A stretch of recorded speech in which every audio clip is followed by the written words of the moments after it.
नमस्कार, राधे राधे, जय श्री कृष्णा। दर्शकों, आज हम इस वीडियो को माध्यम बनाकर आप लोगों के लिए माघ मास के स्नान के महात्म्य के 26वें दिन की कथा लेकर आए हैं। इससे पहले माघ मास महात्म्य के 25वें दिन की कथा के वीडियो आप मेरे चैनल पर देख सकते हो और माघ मास के संपूर्ण पुण्य फल को प्राप्त कर सकते हो। हम आपको यहाँ ये बता दें कि माघ मास में कुल 28 अध्याय होते हैं। आज हम 26वें दिन की कथा के रूप में श्रवण करेंगे, जिसको सुनने मात्र से राजयोग और महान सुख की प्राप्ति होती है। दर्शकों, 25वें दिन की कथा में हमने देखा पिशाच देवदूती को केरल देश के राजा के पिशाच बनने की कथा सुनाने का आग्रह करता है। तब देवदूती उस पिशाच को बताते हैं कि केरल देश में बसु नाम का एक वेदांतन पारंगत राजा राज्य करता था। उसके बंधु बांधवों ने उसकी समस्त भूमि हड़प ली थी। वह निर्धनता से दुखी होकर उसने हवन, व्रत, यज्ञ व श्री हरि की भक्ति सब कुछ त्याग दिए थे। वह तीर्थ स्थान न जाकर एक स्थान से दूसरे स्थान पर भूख प्यास से व्याकुल भटकने लगा। एक दिन वह जंगल में जाता है और वहाँ भूख से व्याकुल उसकी मृत्यु हो जाती है। इस वजह से उसका दाह संस्कार कुछ भी न हो सका और इन्हीं कारणों की वजह से वह प्रेत योनि को प्राप्त हुआ। प्रेत योनि में उसे कई वर्ष व्यतीत हो गए। एक दिन उसने भूख प्यास से व्याकुल एक पथिक को देखा जो त्रिवेणी के जल को 2 घड़ों में भरकर जंगल के रास्ते से जा रहा था। उस पिशाच ने तब उस पथिक को रोककर त्रिवेणी का जल पिलाने का आग्रह किया। तब वह पथिक बोला, भाई तुम कौन हो और तुम्हारी यह दशा किस प्रकार से हुई? तब वह प्रेत समस्त वृत्तांत उस पथिक को सुनाता है।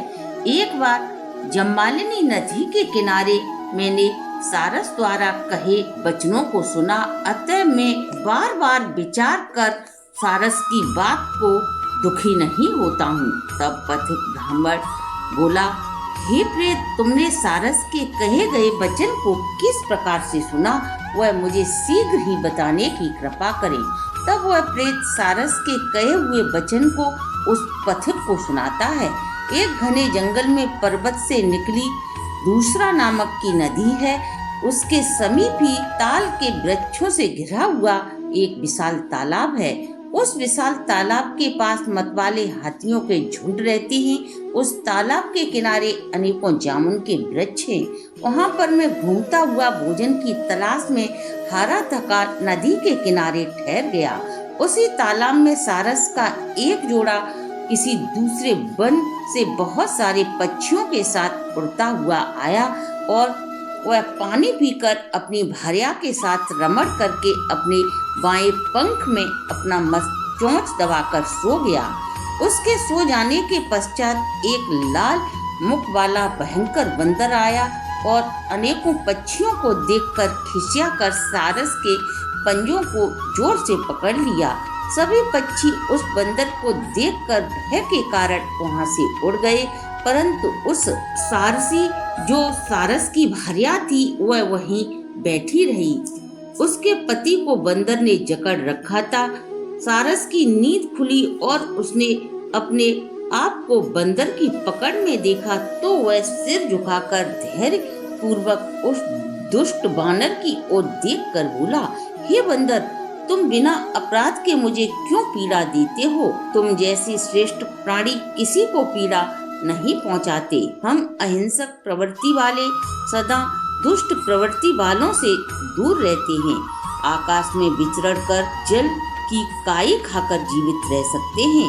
अपनी ही स्त्री से प्रेम करते हैं, अन्य दूसरी स्त्रियों का त्याग करने वाले हैं हम। हर बुराई से दूर रहने वाले तथा दूसरों को कष्ट न देने वाले हम सब प्रकार से निरपराधी हैं। अतः तुम हमें छोड़ दो, हमने कोई अपराध नहीं किया। बानर, मैं तुम्हारे पूर्व जन्म का समस्त वृतांत जानता हूँ, परंतु तुम मेरे विषय में कुछ भी नहीं जानते। जैसे ही सारस ने बंदर से कहा, मैं तुम्हारे पूर्व जन्म का समस्त वृतांत जानता हूँ, तब वह बंदर शीघ्र ही सारस को छोड़ देता है और कुछ दूरी पर जाकर बैठ जाता है और सारस से कहता है, हे सारस, तुम ज्ञान निपुण पंछी हो और मैं वन वन घूमने वाला धूर्त बंदर। तुम मेरे पूर्व जन्म का वृतांत किस प्रकार जानते हो, सभी कहो। तब वह सारस बोला, हे श्रेष्ठ वानर, सुनो। तुम पूर्व जन्म में पर्वतेश्वर विंध्याचल पर्वत के राजा थे।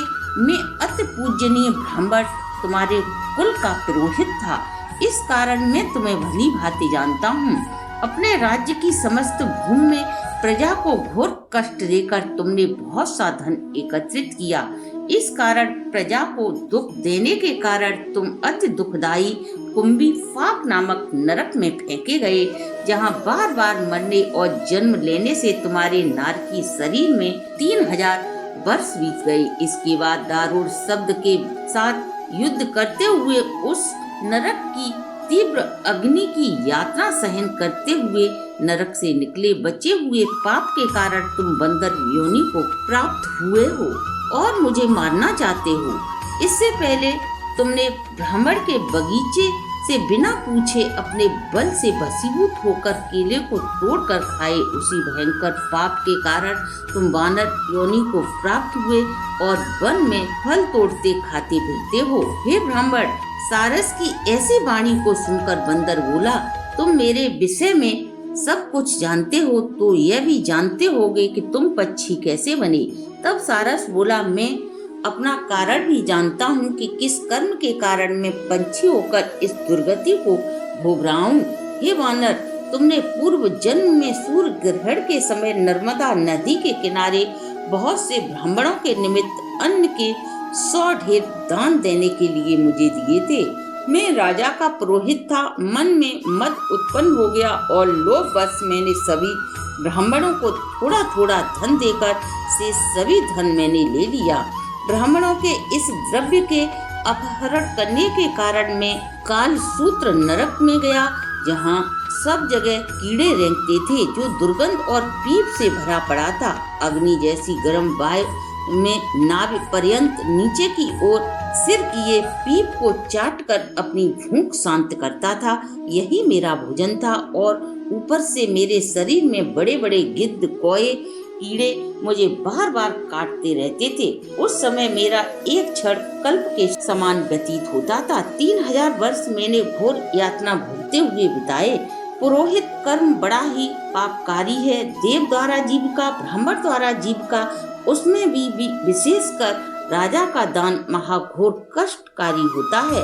यह नरक का गामी होता है, ऐसा तत्व के ज्ञानी लोग कहते हैं। नरक से निकलकर मैंने किसी प्रारब्धवश उद्धार पाकर कर्म फल से अब पंछी का जन्म पाया है। मैं कारण सहित सभी वृतांत कहता हूँ, सुनो।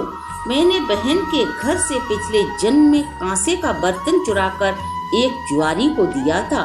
इस कारण मैं सारस हुआ और मेरी यह प्रिय पत्नी पूर्व जन्म में जो मेरी ब्राह्मण थी, इसने कांसे की भयंकर चोरी की थी। इसलिए यह मेरी सहधर्मिणी जो मेरी सारसी है। मैं अपनी बीती व वर्तमान की सभी बातें आपसे कह दी। अब भविष्य में होने वाली वार्ता सुनो। आगे जन्म में मैं और तुम हंस होकर और यह मेरी भार्या काम रूप देश में हंसनी होकर सुख पूर्वक निवास करेगी। इसके बाद हम लोग कल्याणी योगिनी में जाएंगे। वहाँ मनुष्य का दुर्लभ जन्म हमें प्राप्त होगा। भगवान शिव की माया से मोहित प्राणी इस मनुष्य योनि में आकर पाप और पुण्य दोनों ही करते हैं, परंतु उन्हें कर्म के अनुसार सुख और दुख दोनों ही भोगने पड़ते हैं। इसलिए समस्त प्राणियों को सदा धर्म का सेवन करना चाहिए। देवता, असुर, मनुष्य, ब्राह्मण, कीड़े मकोड़े कोई भी क्यों न हो, सभी को यह दुख कंटक मार्ग से जाना ही पड़ता है। केवल विरक्त योगी लोग ही इस कंटक रूपी मार्ग से दूर रहते हैं। इस प्रकार ईश्वर की माया को जानकर बड़े बुद्धिमान लोग भी शोक, ताप और व्याधा में नहीं पड़ते। इंसान अपने पूर्व जन्म के फल को बदल नहीं सकता। हे बंदर, किसी उपाय बुद्धि से देवता लोग भी इसको नहीं बदल सकते। पहले तुम राजा थे, कर्म के अनुसार नरक में गए। अब तुम बंदर हुए, फिर आगे भी ऐसा ही जन्म पाओगे, ऐसा समझकर बिना शोक किए आनंद पूर्वक इस वन में विचरित करते हुए काल की प्रतीक्षा करो। हम भी ईश्वर की माया में बंधे हुए अपना जंगल जंगल भ्रमण करके धैर्य धारण कर जन्म व्यतीत करते हैं। तब वानर बोला, मैं पहले भी तुम्हें पूजता था और अब भी तुम्हें प्रणाम करता हूँ, क्योंकि जाति स्मरण होने से तुम मेरे पूर्व जन्म के वृतांत को जानते हो। अतः हे सारस और सारसी, तुम दोनों यहाँ आनंद पूर्वक रहो, तुम्हारा सदा कल्याण हो। तुम्हारे वचनों को सुनकर मैं मोह रहित हो गया। अब मैं भी सुख पूर्वक वन में विचरण करूँगा। प्रेत बोला, हे ब्राह्मण, यह परम पवित्र पक्षी और बंदर का संवाद मैंने नदी के किनारे सुना था। इससे मुझे बोध उत्पन्न हुआ और मेरे शोक का नाश हो गया। यह अपूर्व रहस्य सभी पापों का नाश करने वाला है। जो भी व्यक्ति भक्ति पूर्वक इसे सुनता या सुनाता है, उसको ज्ञान की प्राप्ति होती है। आप आपके परिवार पर सदा श्री हरि की कृपा बनी रहे। इसी शुभकामना के साथ आज की वीडियो को हम यहीं विश्राम देते हैं। आगे की कथा को देखने के लिए आप हमारे चैनल को लाइक, सब्सक्राइब और शेयर करें।